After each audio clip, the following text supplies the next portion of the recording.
These are stories read by Visual Pony, who is on his 5-year mission to find amazing stories, discover strange crossovers, and read tales that no one has read before.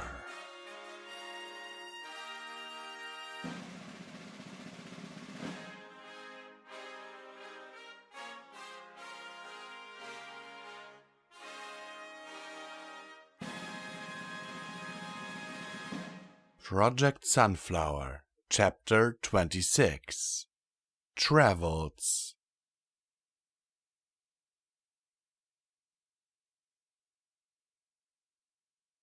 The sun was bright enough to make him blink his eyes rapidly in order to protect them, which was not surprising after having been locked up for several days straight.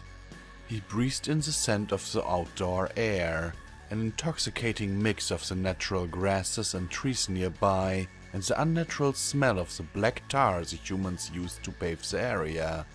"Well, this is it," Major Morris said, waving at the van. "Sorry for the delay. The brass wanted to make sure you'd be both comfortable and safe." Malachite looked into the back of the vehicle. It would be a little cramped getting in, but he'd manage. The glassy eye of a camera stared back at him, and he quickly glanced around the interior of the vehicle, spotting several more inside the back of the van. "It is acceptable, though not exactly private," he said. Major Morris shrugged. "We still don't trust you," he said simply. "And we're not going to leave any soldiers in there with you without backup or an escape route." Malachite snorted at that, stepping carefully into the back of the van. It sank alarmingly under his bulk, but he managed to suppress his surprise, moving gingerly over to the couch provided and lying down. "I could just fly, you know," he pointed out for perhaps the 10th time. "We're not quite ready to have the general public exposed to magical flying alicorns quite yet," Major Morris dryly said. "Especially ones with hair made up of mystical life-sucking parasites." Malachite chuckled, and the Major turned away to supervise the rest of the vehicles in the convoy. Once he was reasonably sure no one was looking directly at him, he sent a sprite through the side of the van, just to be sure he could. The sprite passed through with only minimal resistance. He recalled it, satisfied. If he had to, he could always abandon this physical form, escaping through the walls of the vehicle with relative ease. He glanced outside, curious about the organization. The soldiers were all loaded into several different vehicles, all of them a glossy black, and all of them much lower to the ground than the one he was in. Only the pair of unicorns from Canterlot rated a vehicle as large as his, and each of them were placed into a different one. Malachite wondered about that briefly. Surely the unicorns were small enough that they could both fit into one such van comfortably? Then he realized that they were being split up intentionally, just in case something happened to one of the vehicles. Clever thinking on the part of the humans, he acknowledged. He'd have to be careful around them. They seemed a much more cautious lot than the typical pony. The last of the soldiers and their gear were loaded, and Major Morris came back to see him off. "This is it," he said. "The trip to the airfield will take about half an hour. Anything I can get you before you go? Are you comfortable?" "I'm fine," Malachite replied, stiffly formal. "Thank you for your concern. Look, Malachite," the Major said after a brief pause. "For what it's worth, I'm sorry.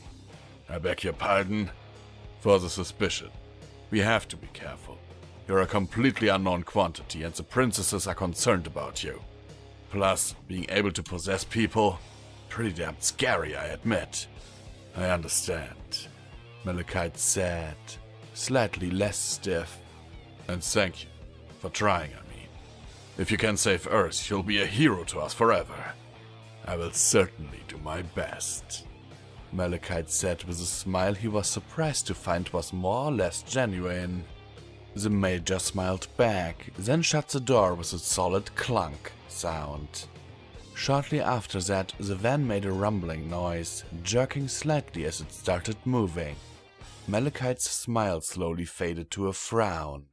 Then he sighed, leaning into the couch and trying to make himself more comfortable for the trip.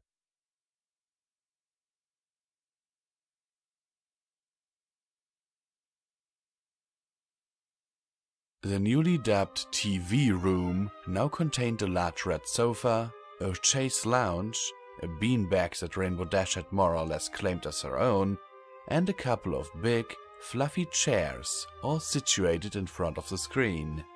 Twilight trotted into the room slightly before noon, was surprised to see 4 brown hoof tips poking up over the back of the sofa.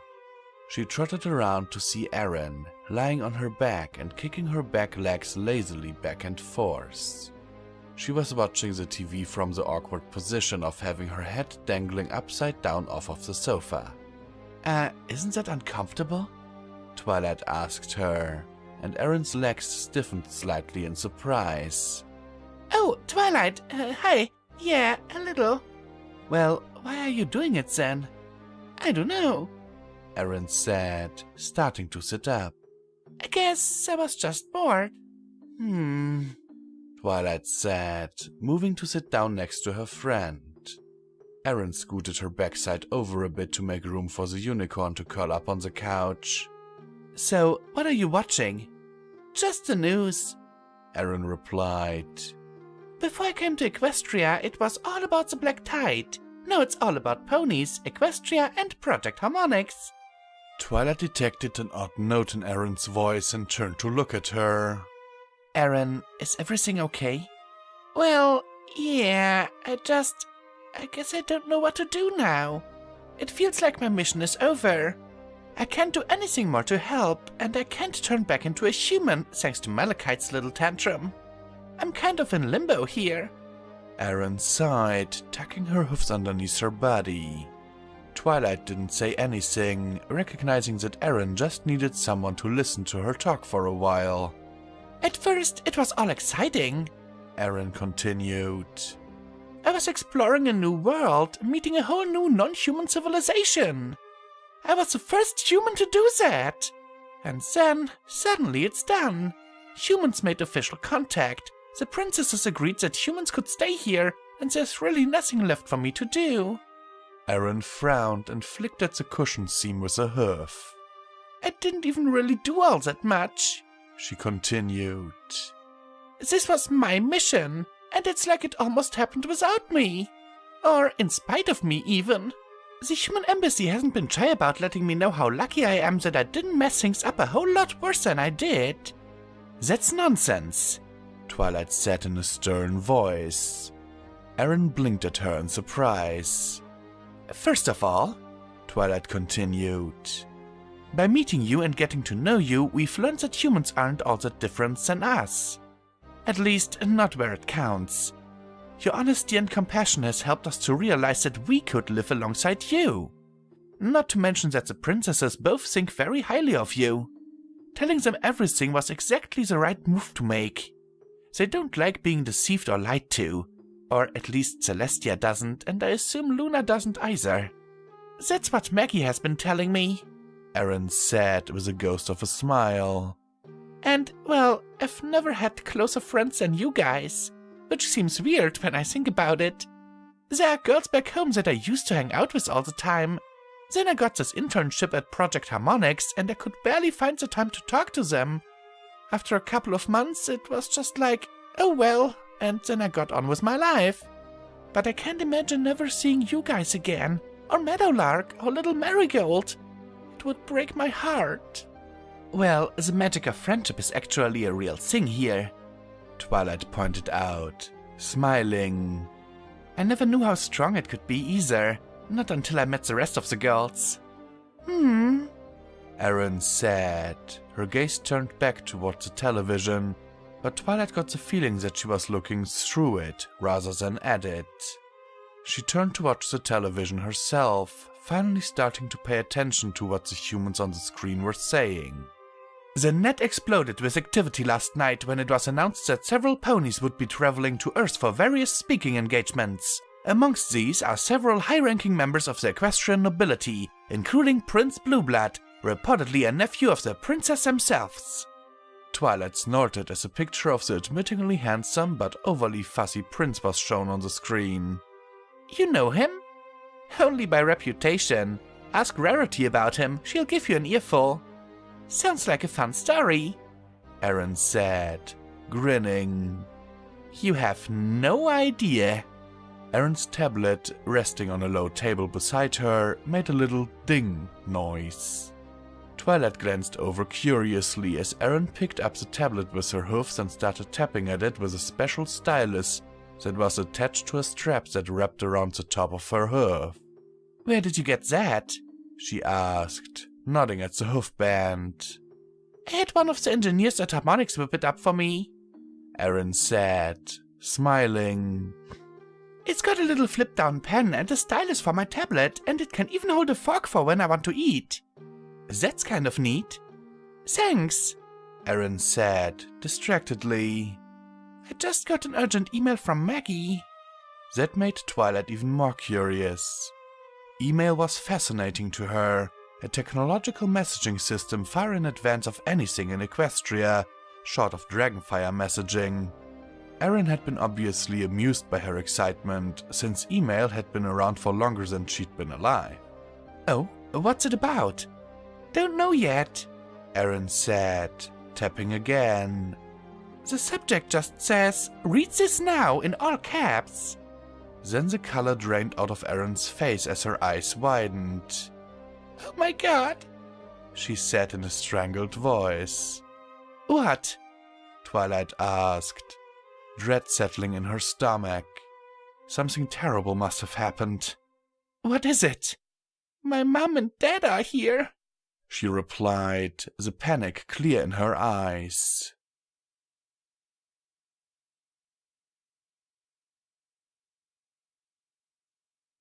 Earlier that day. What else could possibly go wrong? Robert Thompson asked over the video screen, rubbing his temples. Sorry, sir, Maggie said honestly. I didn't know what else to tell them. No, you did all right. Where are they now? In a guest room. They'd had a very long drive and seemed pretty tired. Lynn and John Olsen had arrived early in the morning. Apparently, they'd driven pretty much non-stop, only pulling over for the occasional bathroom break and leg-stretching opportunities, switching drivers whenever one of them got too tired to continue. They'd made a very polite but determined fuss at the front gate. The guards, not really knowing what else to do short of arresting the couple, had passed it up the chain of command until it ended up in Maggie's lap. After a brief initial panic, she'd calmed down and brought about what she'd want to hear if she were Aaron's mom and had driven for hours straight just to see her daughter. She opened by leading the couple to a comfortable guest room in the less secure administration wing of the complex, then telling them that Aaron was in good health, was actually working in Equestria, which had excited both parents considerably, but that the nature of her work was highly classified. That hadn't been good enough for either John or Lynn, and Maggie had found herself in the unusual situation of having her will completely overpowered, though in an extremely polite fashion. The couple simply wouldn't take no for an answer, though they never once raised their voices or showed any agitation. Finally, Maggie had decided to pass the buck. It was the only way she could see getting out of the room, aside from just leaving and having the Olsens put under guard to prevent them following her. That wouldn't have won her any points with Aaron, that was for sure. So she said that she needed to talk to her boss, dropped Robert Thompson's name for the added effect it would have, and left hurriedly. Sounds like you handled it pretty well. What do you think the odds are that they can be persuaded to leave? Probably nil, sir. They're very determined to see their daughter. They offered to sign non-disclosures and everything. Even said that they'd happily stay locked up here for as long as needed if they could only see her. Naturally, they have no idea she's a pony, Robert said. Naturally, Mr. Thompson stared off into space for a while, then sighed. "This is what we're going to do," he said. "We're going to leave this up to Aaron. I'm not going to lock these folks up, and I'm sure not going to force them out of the complex without letting them see their daughter. I've got children of my own, and I can't even think about doing that to them. If she doesn't want to see them as a pony, then we'll have to set up an audio-only call to bluff them until we get a scent lab up and running." "And if she does want to see them?" Maggie asked. "Well, that's $1 million question, isn't it?" Robert said wearily. "If she thinks her parents can be trusted, and wouldn't mind remaining guests of ours until their scent secret is out, then she can meet them. Otherwise, they'll just have to be happy with a phone call."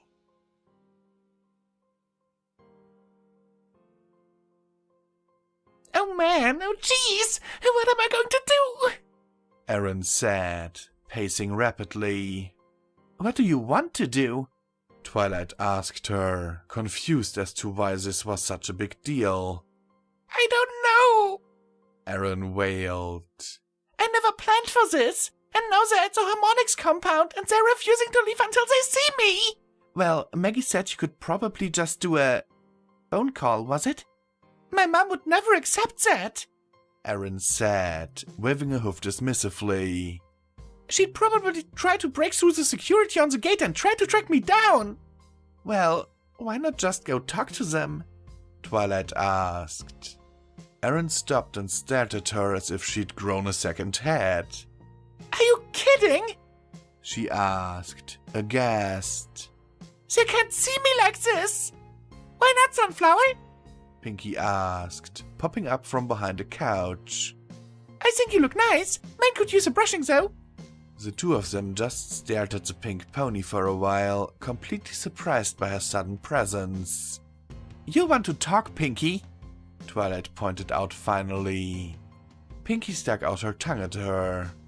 Aaron just stared at them both, wide-eyed. "Guys, this isn't helping me," she said. "Neither is panicking, which you seem to be really close to doing," Twilight told her. "You don't have to make a decision right now, right? Maggie said they're comfortable and resting. You can just relax, breathe, and try to think about it calmly." Aaron stopped pacing and looked at her, then let out a ragged breath. "You're right, Twilight, you're right. I'm just going to sit on one couch and try to think about it rationally." Aaron clambered up on the sofa, tucking her legs underneath her once again. She inhaled deeply, held it for a moment, then exhaled. She then managed to remain calm and collected for all of about 10 seconds, after which she exploded off of the couch once again. She growled. "Why did stupid Malachite have to blow up the stupid ascent machines? I could have been human again by now." "Really?" Pinky asked, amazed. "Well, okay, maybe in a couple of days from now," Aaron admitted. "But I'd be unconscious, and it would be Maggie's problem to deal with it, not mine." Violet exchanged looks with Pinkie Pie. "I think you should just tell them," she said. "Your mom and dad love you, right? No matter what you look like?" "Well, yeah," Aaron replied grudgingly. "But you don't understand. My mom grounded me when I was 14 because I got a haircut she didn't like. I've got no idea what she'd do if she found out I got turned into a pony." "What's grounded?" Pinky asked, looking confused. "It's when you're not allowed to leave the house or have any fun," Twilight said. At Twilight's horrified reaction, she added, "Well, it's supposed to be a punishment." "Yeah, but for cutting your hair?" Pinky said, aghast. "Short hair was in that year," Aaron muttered. "All the girls had it cut super short. My mom was upset because we were supposed to get family pictures done and she said I looked ridiculous." "And she grounded you for that?" Pinky asked, frowning. "Well, okay. That, and I took money I was supposed to be saving for a school trip." "You stole money?" "No, Pinky, it was my money. It just was supposed to be for a school trip, not a haircut." "We're getting off topic here," Twilight pointed out. Your mom will still love you, and she can't exactly punish you if you're an adult, right? That's true, Aaron admitted. But I don't know if I could handle the epic amounts of parental disapproval and guilt-tripping she'd throw my way for not telling her that I was going to do this before I actually did it. Aaron sighed, then continued. I suppose I should at least try to bluff my parents with a phone call, she said. It may work, depending on my mom and dad's mood. You're going to lie to them, Pinky said flatly. No, well, not really. Just not tell the whole truth. Trust me, it would just upset them. Well, it's not like it's dangerous, right? Pinky asked, brightly. I mean, you're going to do it again, to turn back, so it must be safe. It's a major change, Aaron said, frowning at the floor. Any number of things could have gone wrong. What, like you'd end up a funny color? Pinky asked. That, or I could have ended up with a body that didn't work right. Or I could have just died. I guess they had some problems with the cybernetics. You could have died? Pinky seemed beyond horrified now. Well, yeah, it was unlikely, but... Sunflower, you're not allowed to go back in that machine, ever! Pinky, I have to turn back to a human eventually. Not until it's safe! For a moment, Aaron looked like she was going to argue again. Instead, she just shook her head. It doesn't matter right now anyway. The machine is broken thanks to Malachite. Besides, turning me back is supposed to be a lot safer. We know how humans work after all. And they have all the details of my original body saved. Oh, but it's still risky, right? Pinky asked. Well, a little bit, I guess. So, yeah. Then you have to tell them before you do it. Your parents have a right to know. I'm afraid I have to agree with Pinky, Twilight said. If there's a risk, well, don't you think your parents deserve to know before you subject yourself to that kind of risk again? Aaron looked uncomfortably back and forth between the two of them. But I can't... What if it was your little brother going through something like this? Twilight said. What if he kept this from you and then something terrible happened and you could never see him again? Aaron's mouth hung open for a while and then she heaved a deep sigh. Fine, she said. And here I thought my mom was good at guilt trips. She's got nothing on you guys. Aaron picked up her tablet and started tapping out a reply. You guys are coming with me, though, she said. Sure, I wouldn't mind meeting your parents, Pinky said, grinning. I'm not bringing you to meet them, Aaron replied. I'm bringing you to stop my mom from killing me when she finds out I went and turned myself into a pony.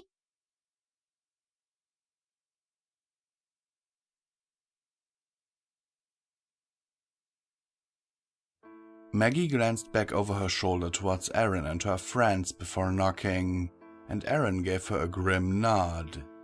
The middle-aged woman turned back to the door and rapped on it 3 times. There was a delay of a few seconds, during which Aaron's heart made a valiant effort to crawl out of her throat, and then the door opened, revealing her father's bearded face. Ah, Dr. Hansen, come on in. Is it about Aaron? Yes, and I hope you don't mind that I brought some guests, she said, gesturing behind her. Oh, wow, are those ponies? Her dad asked. Who is it? Lynn called from behind the door. It's Dr. Hansen. She's here with some equestrian ponies. What? There was a brief commotion behind the door before John was suddenly shoved aside, revealing a wide-eyed Lynn Olsen, staring in amazement at the equine guests out in the hallway. Oh, wow, she said in a small voice. I never expected. Come in, please, all of you. Come in and make yourselves at home. Lynn ushered them all in, then suddenly seemed to realize that she wasn't actually in her own house. Aaron smiled slightly at the flustered look on her mother's face, knowing how uncomfortable having unexpected guests would make her, and how out of sorts she'd be in this situation. The room they were shown into was a cozy sitting room with a couple of well-padded chairs, a small couch, a writing desk, and a screen even larger than the one Aaron had brought to Canterlot. Several tasteful but not extraordinary landscape paintings decorated the walls. In the back was a small dining area on the far side, which was a large, open kitchen. 2 doors led off of this room, one of which obviously led to the bathroom, judging by the sink, and the other of which apparently led to the rest of the apartment. Once inside, they all stood awkwardly in the room, looking at each other and wondering what to do next. Well, Lynn said, blushing and quite obviously trying not to stare. Can I get anyone something to drink? We have, well, water, I guess. Not much in the fridge. Can ponies use glasses? Wait, was that rude? I hope that wasn't rude. I didn't mean anything by it.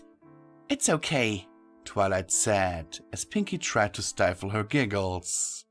My name is Twilight Sparkle. These are my friends Pinkie Pie and Sunflower. Please ignore Pinkie, she suffers from an overabundance of good humor. Twilight smiled fondly at her pink friend to take the sting out of the comment. Pinkie replied by crossing her eyes and sticking out her tongue. Erin just rolled her eyes, doing her level best to fade into the cupboarding. Lynn and John just stared in rapt fascination for a while before John cleared his throat and said, Well, to what do we owe this visit? As nice as it is to meet actual equestrian ponies, we're here to see Erin. These ponies are friends of hers, Maggie said. Erin has been working with these ponies for, what has it been, 2 months already? Almost, Erin said, her voice no more than a whisper. Lynn looked at her curiously. Yes, Erin's been really instrumental in introducing humanity to Equestria, Twilight said. If it hadn't been for her, well, we might not have wanted to let you settle there. Oh, wow, really?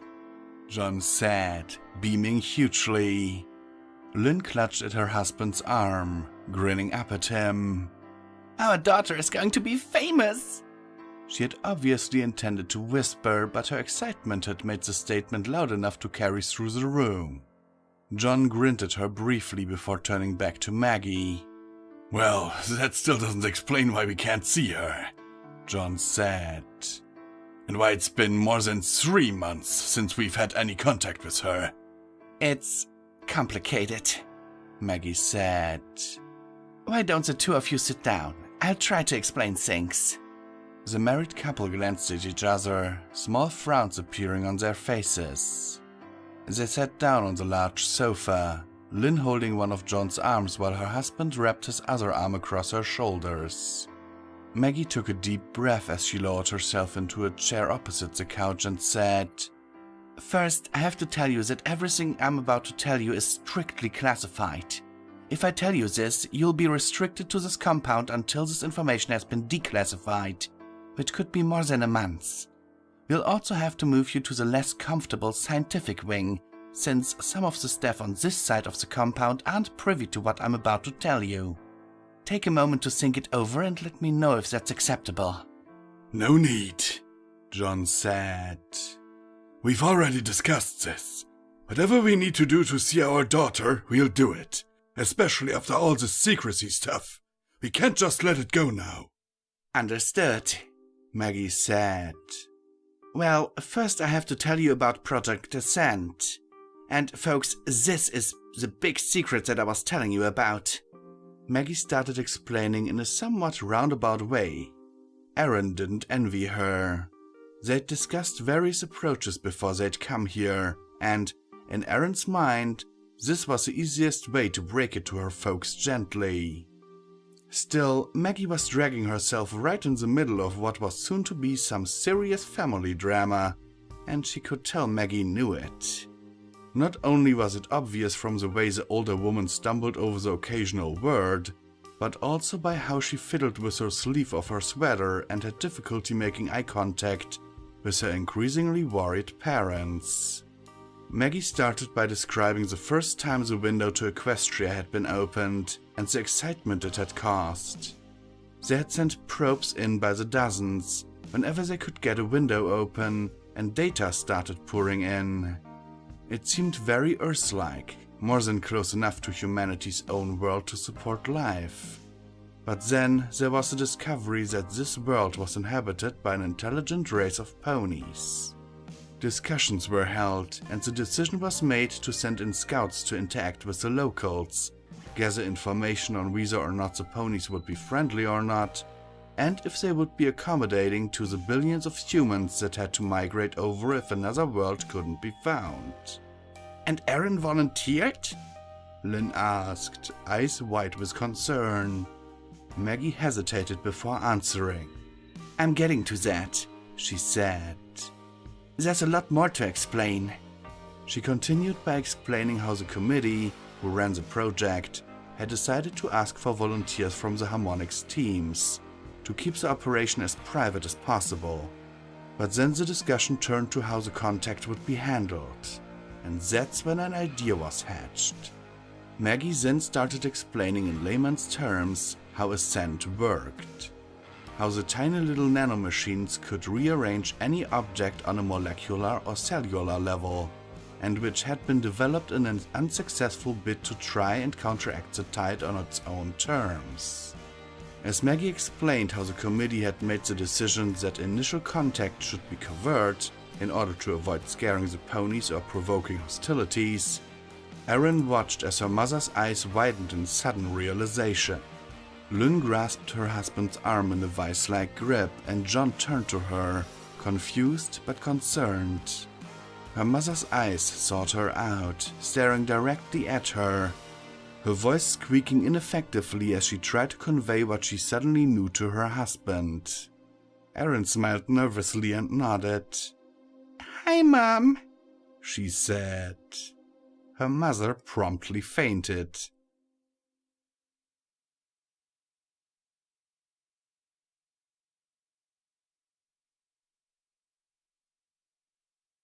Celestia set the computer tablet aside, focusing her attention on the elderly unicorn stallion before her.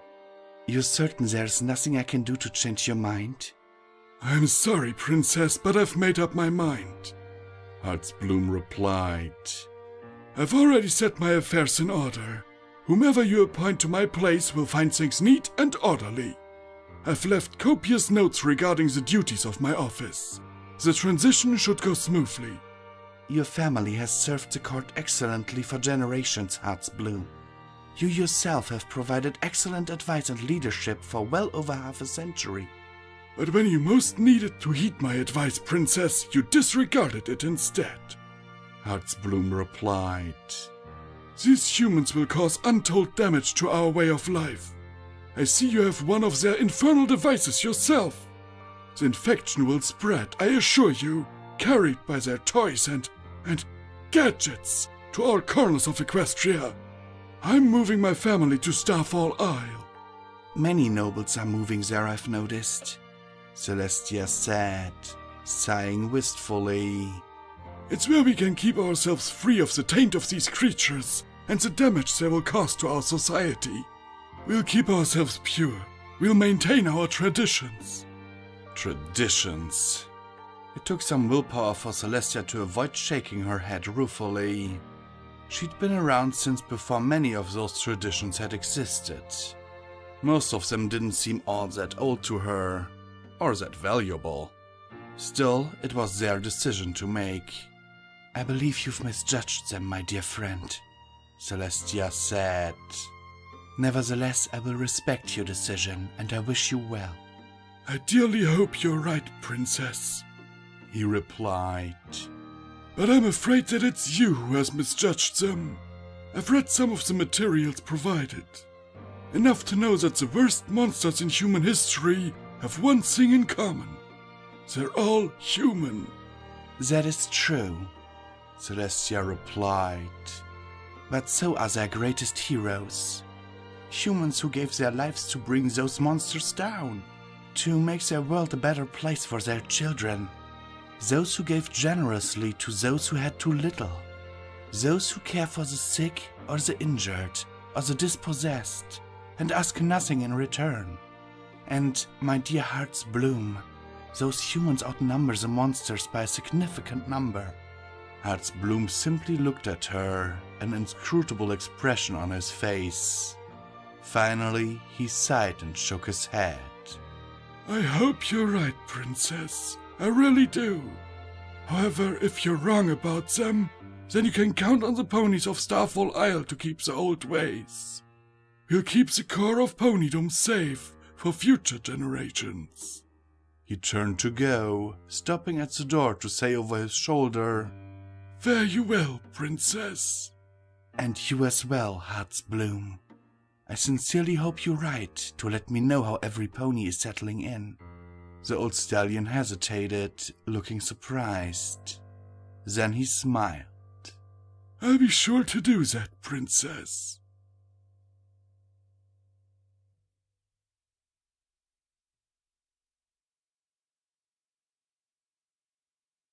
Things had gotten exciting for a little while.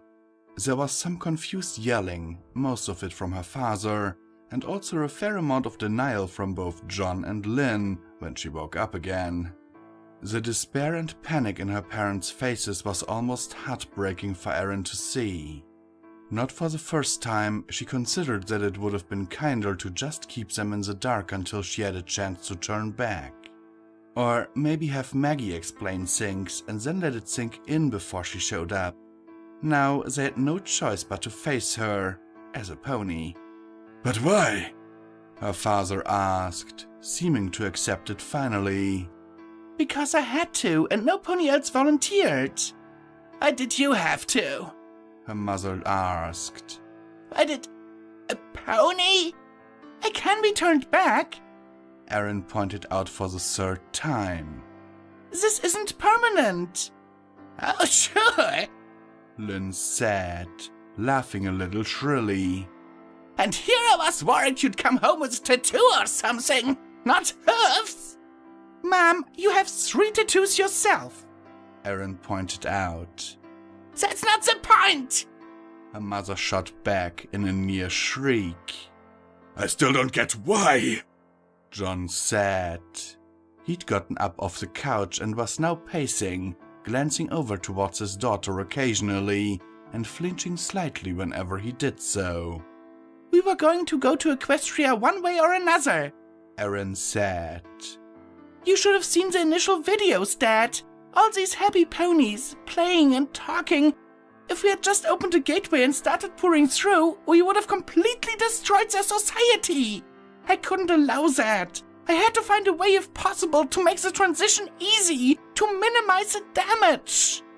There are quite a few ponies in the Royal Council that opposed humanity's coming over. Violet said simply. And since the princesses had discovered a way to fortify the veil, we could have stopped you all from coming over.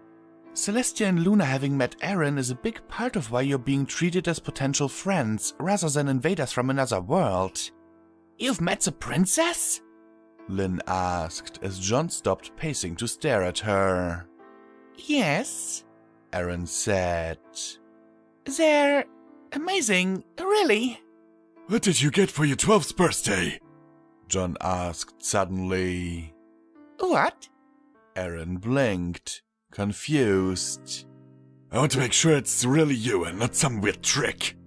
We've got no reason to trick you, Mr. Olsen, Maggie pointed out. Well, forgive me for wanting to be sure, John replied. A Barbie doll, Erin said. And my first streaming account of my own, with 5 movies I could pick, PG-13 or lower. You didn't like the Barbie doll, Lynn said, wistfully.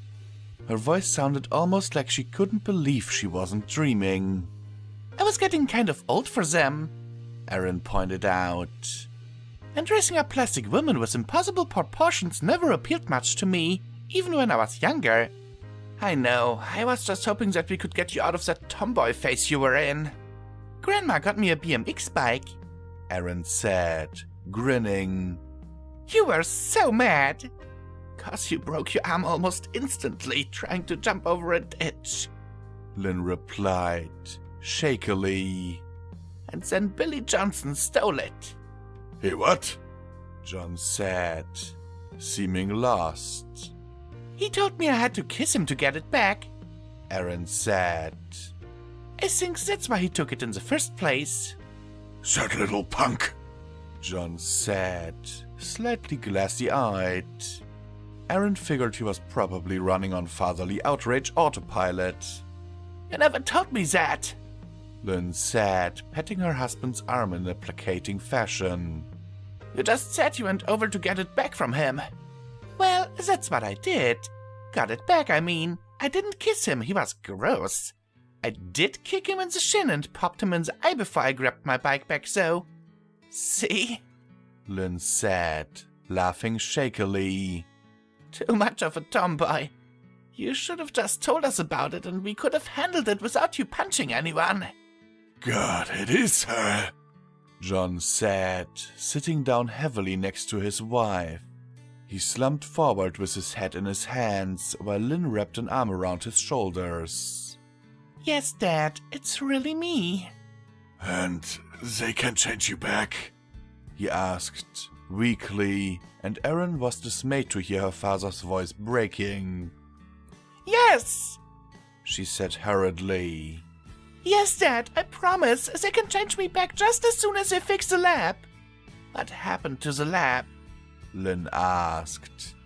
Sabotage, Maggie replied. The disruptive element has been removed and we're repairing the lab now. It should be ready in a couple of weeks tops. I think I'm in shock, her father announced, standing up again. How could you do this without telling us? I couldn't tell anyone! Aaron protested. It was all secret! Then you shouldn't have done it! John said, trembling visibly. You had no idea what you were in for. I'm sure these ponies are nice, but you didn't know that going in. You could have died for all you knew. Equestria is perfectly safe! Aaron protested. Well, except for chimeras, manticores, big fire-breathing dragons, grumpy griffins, gigantic hiddles. Pinky's list of potential fatal creatures was cut off by Twilight's hoof over her muzzle. Dragons? John said, shocked. Dragons aren't really all that dangerous, Twilight rapidly assured him. My assistant, Spike, is a dragon. A baby one, but he wouldn't hurt any pony. Dragons, John said, slumping down on the couch. I wasn't dropped off in the middle of nowhere. I was just a few miles away from Ponyville, perfectly safe. And if anything odd had happened, I was ready for it. Ready how? Her mother asked, cutting off another angry tirade from her father. When they made this body, they didn't mess around. They made me stronger, faster, more agile than any pony has a right to be. If nothing else, I could have run and hid until the harmonics team could get me out. They were monitoring me all the way through my first contact with the ponies. Her dad wasn't looking at her, just shaking his head in denial. This procedure to turn you back, her mother said. Is it safe? Well... Aaron desperately wanted to lie. It's like going into surgery, I guess. There's always a risk of complications. Oh, God, John said. I think we need to talk about this. Just your father and I. Lynn said. Would you mind leaving for a while, Aaron? What? But, okay. Sure, Mom. I'll probably be staying in Kent a lot for the time being. Maggie can reach me if you want to talk to me. Her father had his head buried in his hands, and her mother, though she still looked completely shocked, was rubbing his back in a comforting fashion. She made no attempt to make eye contact with her daughter. I don't suppose the two of you would want to see Kent a lot? Aaron offered feebly over the lump growing in her throat. It's really neat. I could... Thank you, but no. Lynn said. Her father just laughed a bitter sound. I think we've had enough strangeness for now. Aaron retreated after a quick and awkward goodbye. It was all she could do to not actually run out the door.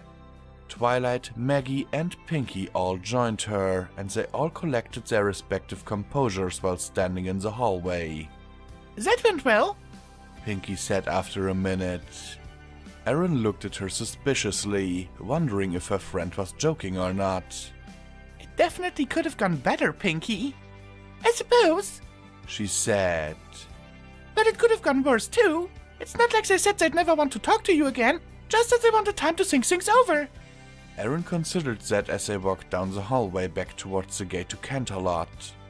It was true. It could have gone much worse. But she knew she'd have a hard time getting her parents' shocked and dismayed faces out of her mind for a while.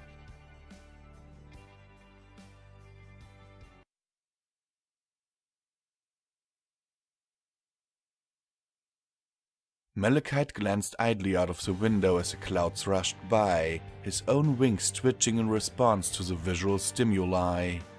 He levitated a wineglass to his mouth and sipped it, savoring the taste.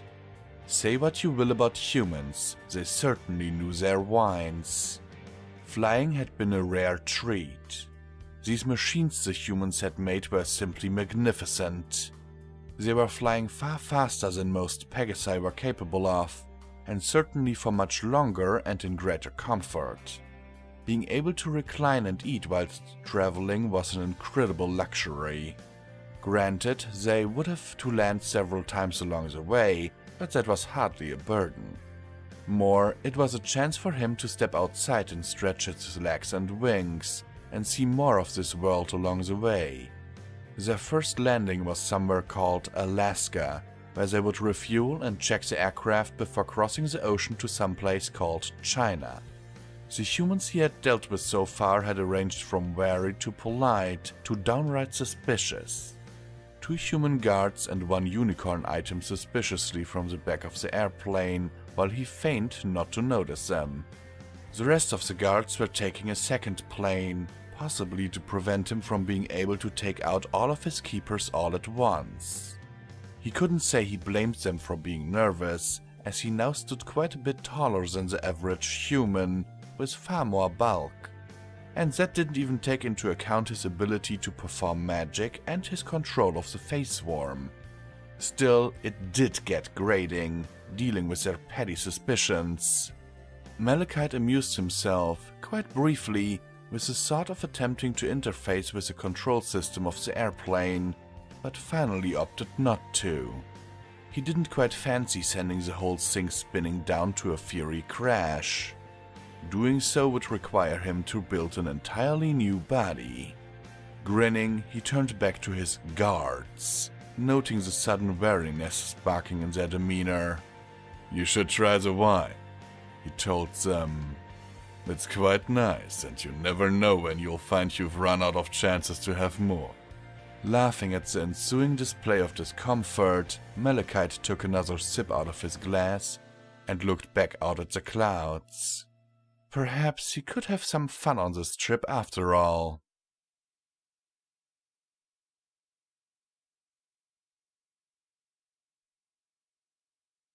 It had been a few hours since the confrontation with her parents, and Erin still felt sick. She wandered morosely into the TV room, glancing over to see Rainbow Dash, slouched against her beanbag, had co-opted the screen and was watching and loudly criticizing a rebroadcast of the Kentucky Derby. Not, as Erin might have expected, because humans were riding the horses, but because she apparently thought the horses should be able to run faster. Fluttershy sat quietly on a couch next to her, watching the Earth horses with wide-eyed fascination. "There you are," Applejack said. "I thought you'd forgotten." Forgotten what? Erin asked, then remembered. Oh, right, the demonstration. "Yep," AJ said. "Okay, Sugar Kill. You look pretty upset." Twilight and Pinky didn't tell you? Erin asked, and Applejack shook her head. Well, I ran into my parents today. They didn't take my changing into a pony very well. "Oh, shucks, I'm sorry to hear that." AJ said, patting her on the shoulder sympathetically. "You want to talk about it?" Actually no. Erin said, coming to a decision. I've been beating myself up for this for hours now. I think I want to get my mind off of it. Besides, I really wanted to see this. Well, I'm always available if you need to talk, Applejack said, then smiled. And I'm also here to help take your mind off of it, if you need me to. Come on then. Aaron left the room with the Earth Pony, leaving the entranced Rainbow Dash and Fluttershy behind. Applejack led her to a small conservatory out back in the gardens. It's too cold out now to do this demonstration outdoors, she said. I don't want to hurt nothing, even if it's just grass. I understand, Applejack, Aaron replied, starting to get excited in spite of how the rest of the day had gone. The conservatory was much warmer than even the interior of the castle, the humid air almost overwhelmingly scented by the flowers within.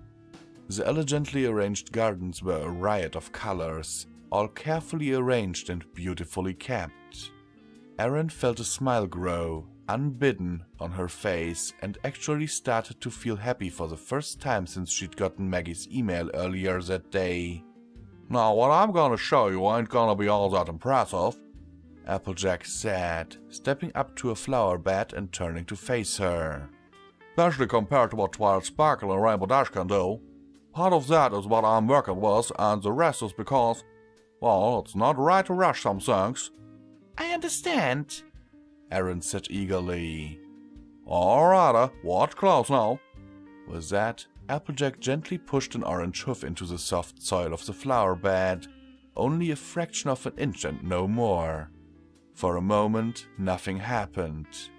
Then, with a rustle, the plants in the garden grew a slight but very obvious amount taller and richer in color. Oh, wow, Aaron said, staring around in wonder. Oh, I could probably do more, but it ain't healthy for the plants. Grow 'em too fast and they suck the nutrients and water out of the soil. Plus, they get damaged on a cellular level. That's why Earth's Pony magic is so subtle. We go too far and we could kill what we're trying to make healthy.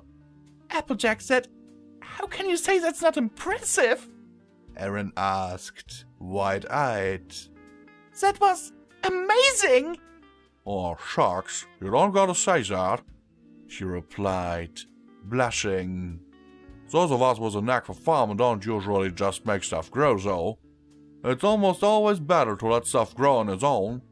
Because of the water and nutrients? Because it's a natural way, Applejack said. Most of us Earth ponies who farm get a sense of what the plants need, though. What kind of fertilizer and how much water, that kind of thing. That's most of what we do. Forcing things to grow, well, it's okay to do every once in a while, but it ain't right to do it all the time. By some unspoken signal, the two of them started walking through the conservatory, just enjoying the gardens. Aaron felt herself unwinding considerably just being there. I see. So there are Earth ponies that don't farm? Aaron asked as they walked.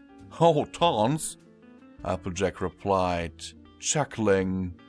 Earth pony magic is a lot more spread out than any other type of pony, even unicorns. It just ain't as flashy. How do you mean? I consider myself a fair hoof at wood carving, but a pony who has that as special talent will make things that make mine look like a blindfolded unicorn try to make it, Applejack said. And that's just one example. Earth ponies get a feel for whatever they're working on, depending on the special talents. Aaron shook her head, chuckling. What's funny? Applejack asked her. I'm just starting to realize how much I need to learn if I'm going to study magic, Aaron replied. I was planning on sticking around to study it, you know. You mentioned, yeah. You ain't gonna get far though, hon. What do you mean? Can't write or study something you can't even sense on your own sugar cube. Maybe you should use that fancy machine of yours to turn yourself into an Earth pony for real. Aaron blinked at her, shocked. Applejack, I can't. I need to go back to being a human. I like being a human. I know, but it ain't like it's permanent, is it? And being a pony ain't so bad, is it? No, it's not bad. Not bad at all, Aaron said in a small voice. Applejack had just given her a lot to think about. As if reading her mind, the farm pony patted her on the back gently and said, You ain't got to rush the decision, and you can still study magic as a human, I reckon. Just something to keep in mind. Erin slumped down onto the path, staring at a patch of pink and white lilies while her mind whirled. Applejack, sensing her friend needed some time to think, wandered a short distance away to study some plants with delicate, cascading purple flowers. She was far enough away to give Erin some room, but close enough to let her know that she wasn't alone if she wanted to talk.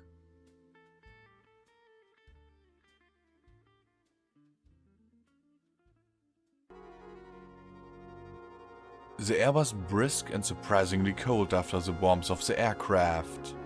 Malachite spread his wings and stretched his legs after getting off of the ramp, then gave his guards a moment of panic by trotting sharply away from them.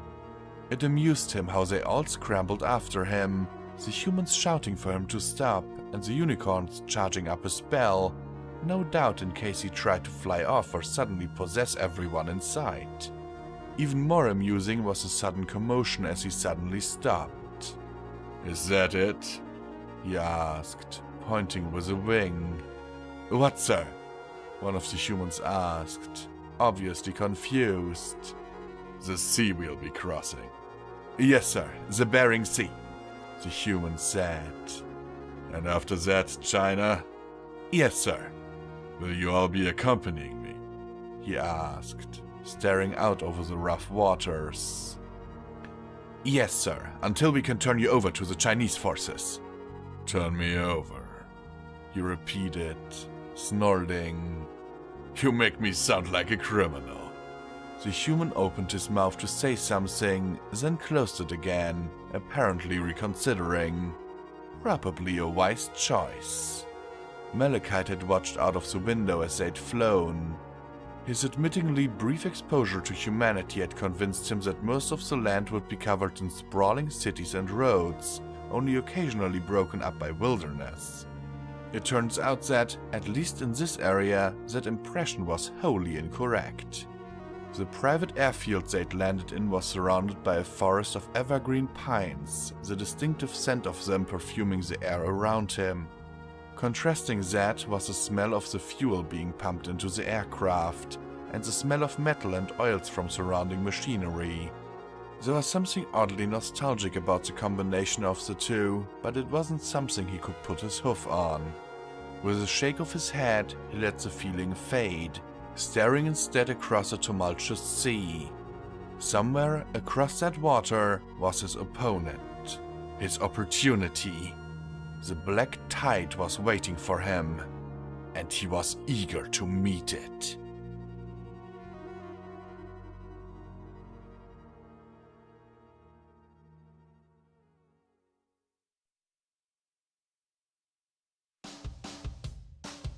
Hello and thanks for watching this video. If you liked it, please hit that like button down below, since it really helps me out in the YouTube algorithm. And if you haven't already, why not subscribe to my channel? If you want to support the channel and all the content that I create, you can do so via Patreon at patreon.com/visualpony. The link is in the description. If you want more of my content, why not visit my website where I have everything organized into neat little categories. The address is visualpony.de. Here you can find all the information about upcoming releases and stories that are still in production. And now I'm signing off, my lovely viewers. Visual Pony, out.